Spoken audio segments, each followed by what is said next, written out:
등차 수열입니다. 첫째 항부터 차례로 일정한 수를 더하여 얻은 수열이었습니다. 기억이 나시나요? 1, 4, 7, 10, 13 이렇게 생긴 것을 등차 수열이라고 했는데 뒷항에서 앞항을 빼면 3이었죠. 뒷항에서 앞항을 빼면 3, 3이었어요. 거꾸로 얘기하면 첫 항에서 더하기 3을 하면 뒷항이 되는 거예요. 4에다가 더하기 3을 하면 바로 7이 되죠. 그래서 일정한 수를 계속 더해서 얻은 수열을 등차 수열이라고 한다. 차이가 같은 수열입니다. 그래서 차이가 바로 difference죠. difference에서 공차는 D이다 라고 쓰는 거예요. 공통적인 차이다라고 해서 공차고요. 이렇게 차례로 더해진 일정한 수를 우리는 공차라고 얘기를 하는 겁니다. 자, 그리고 선생님이 공차 구하는 것 알려드렸습니다. 뒷항에서 앞항을 빼면 공차였죠. A2에서 A1을 빼면 D였어요. A3에서 A2를 빼도 D, A4에서 A3을 빼도 D였습니다. 즉, N 플러스 1번째 항에서 N항을 빼면 공차가 나오게 된다라는 것. AN을 살짝 뒤로 넘기면 A의 N 플러스 1은 AN 플러스 D로 쓸 수 있다라는 것. 이렇게 여러분이 기억해 주시고요. 우리 일반항은 외워야 되겠죠. AN은 A1 플러스 N-1 D가 된다라는 것 꼭 기억해 두셔야 됩니다.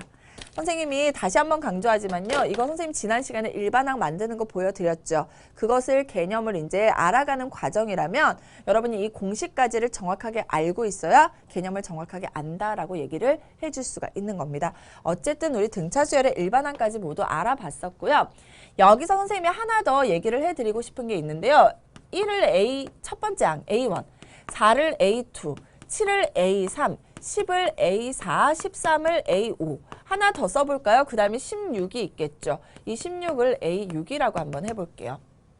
이때 A 6번째 항에서 A 2번째 항을 한번 빼보도록 하겠습니다. A 6번째 항에서 A 2번째 항까지 거꾸로 가는 거예요. 빼기라는 건.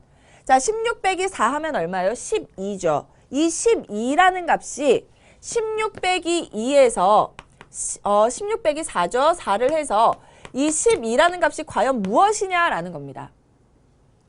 A2에서요. 뒤로 몇 칸 갔어요? 셋, 4칸 갔습니다. 맞나요? 즉, 3이 모두 몇 번 더해진 거예요?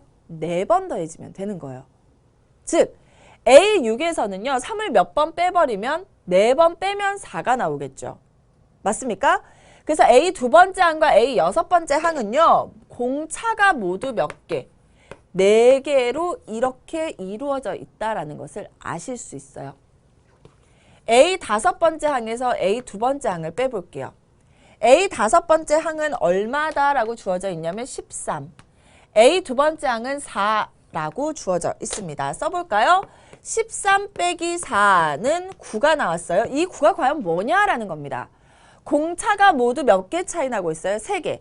따라서 9는 원래 3 곱하기 3에서 9가 나왔었던 거예요. 자, 그러면 우리 이제 일반적인 식으로 만들어 보려고 해요. 6과 2 사이는 모두 몇 개? 4개의 차이가 있죠. 그래서 공차 곱하기 4라고 쓸 수 있어요. 5항과 2항 사이는 모두 항이 몇 개? 3개 차이가 나죠. 그래서 공차 곱하기 3으로 쓸 수 있게 되는 거예요. 그러면 A의 n 플러스 k번째 항에서 A의 n번째 항을 빼면 n 플러스 k에서 n을 빼봅시다. 항이 모두 몇 개가 돼요? k가 되죠. n 사라지니까. 그러면 공차 곱하기 k다라고 쓸 수 있게 된다고요. 이것을 여러분이 알면요. 나중에 공차를 구할 때 훨씬 더 편리하게 사용을 하실 수가 있거든요. 이 공식 한 번 더 정리해 드리도록 하겠습니다. 자, 등차 수열 AN에 대하여 A의 n 플러스 k번째 항에서 n번째 항을 뺀 것은 공차 곱하기 k가 된다라는 거예요. 다시 한번 강조할게요. n 플러스 k에서 n을 빼는 거예요. 그러면 n 플러스 k 마이너스 n이 돼서 뭐만 남습니까? k가 남죠. 공차 곱하기 k로 쓸 수 있습니다. 무슨 수열에 대해서만? 등차 수열에 대해서만 쓸 수 있겠죠. 자, 다음 거는요. AN을 뒤로 보내볼게요. A의 n 플러스 k번째 항은 A n번째 항에다가 공차 곱하기 D로 쓸 수 있다라는 겁니다. 여러분 만약에 공차가 3이고요. A3이 5라고 해볼게요. 그러면 A6은 어떻게 쓸 수 있다고요? A6은 A3에서 출발할 수 있다고요. 얼마만큼 차이 나요? 3개의 항만큼 차이 나죠. 3 곱하기 공차 이렇게 쓸 수 있다고요.